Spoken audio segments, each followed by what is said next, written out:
She stood at the podium, preaching against corruption, unaware that her own secret crimes were about to be exposed to millions. What happens when the loudest voice against corruption is the one drowning in it?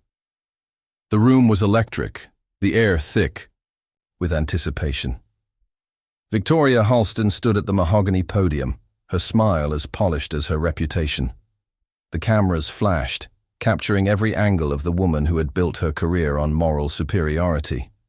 Her voice, smooth and commanding, echoed through the hall, each word carefully chosen to inspire trust and admiration. "This administration will never bow to corruption," she declared, her words dripping with conviction. "We will expose every fraudster, every backroom deal, every betrayal of the people's trust."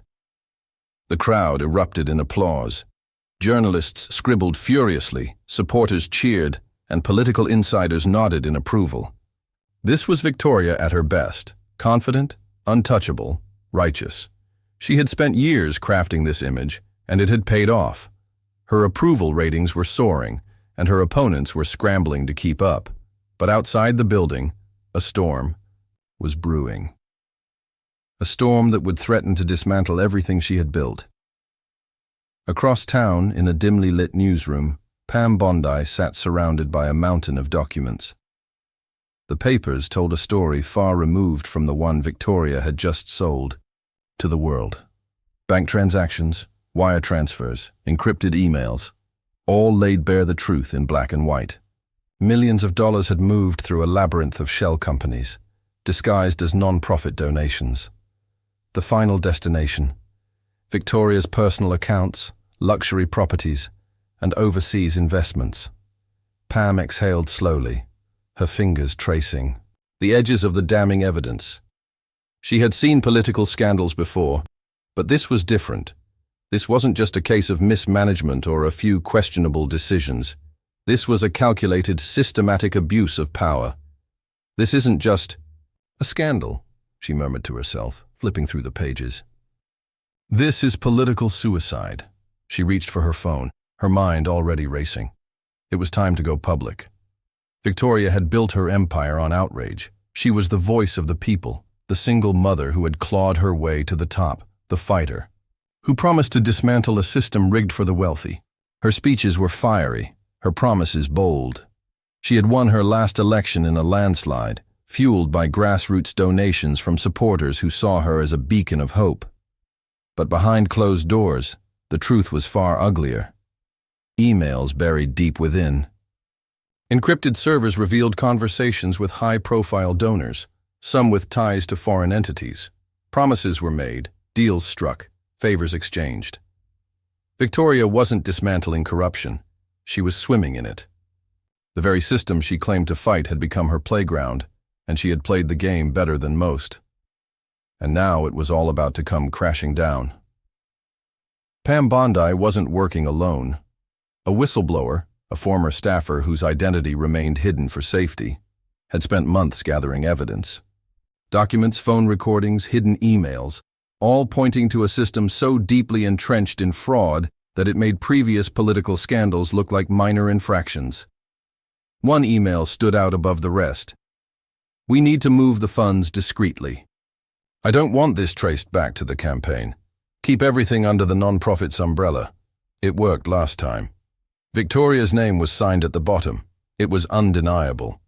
Victoria had no idea what was coming. At that moment, she was still at the podium, basking in the cheers of the crowd, shaking hands, exchanging pleasantries. She was untouchable, a champion of the people. But back in the newsroom, Pam Bondi was on the phone with a major network, arranging an exclusive primetime broadcast. In less than 24 hours, the entire country would know the truth. And when they did, Victoria Halston's empire would start to crumble.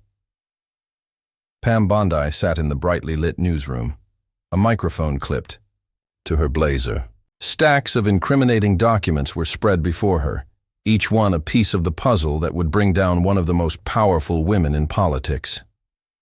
The network had cleared an entire segment for this, a primetime exclusive. Across the country, millions of Americans would soon watch as the truth unfolded in real time. The producer's voice crackled in her earpiece. "We're live in 5, 4, 3. Pam straightened, her expression serious but calm.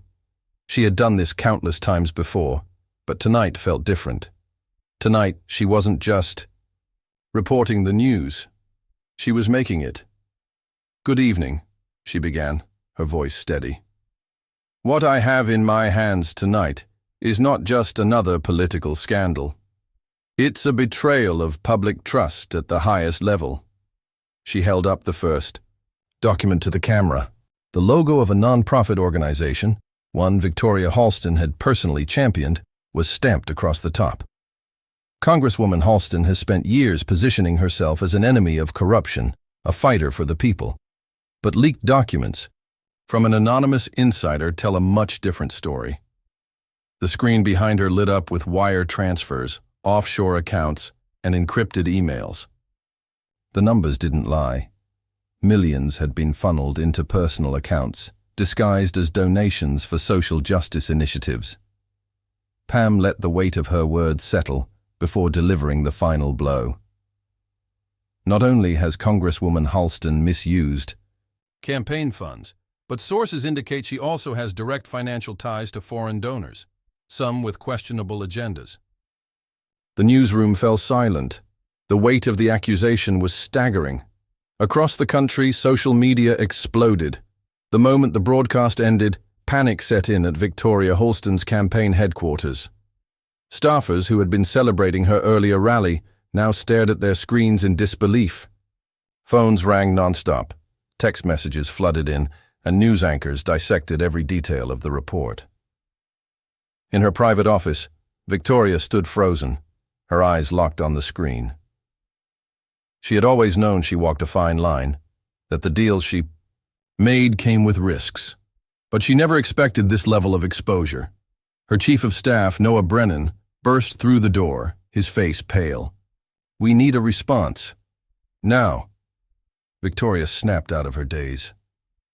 "Damage control," she ordered, already moving toward her desk. "Get the legal team on the line. I want every news outlet to know these allegations are false." But even as she spoke, she knew the truth. They weren't false. Victoria Halston had always known Washington was a battlefield. But tonight, the knives weren't just coming from her enemies. They were coming from inside her own camp. As the FBI raided her home, she watched from behind tinted windows as agents carried out boxes of documents, computers, and hard drives. She knew what was coming next. By the time the indictment was announced, her former allies had already moved on, pretending they had never known her, pretending they hadn't attended her fundraisers, pretending they weren't on those emails. She was alone. The call stopped. The invitations disappeared. The woman who had once controlled the headlines was now just another disgraced politician. Her entire career had been built on exposing corruption, and in the end, she had become the very thing she claimed to fight against. Power corrupts. Ambition without limits destroys everything it touches. Victoria Halston had convinced millions that she was different, that she was the answer to a broken system. But the truth always catches up, and when it did, it left nothing but ruin. What do you think?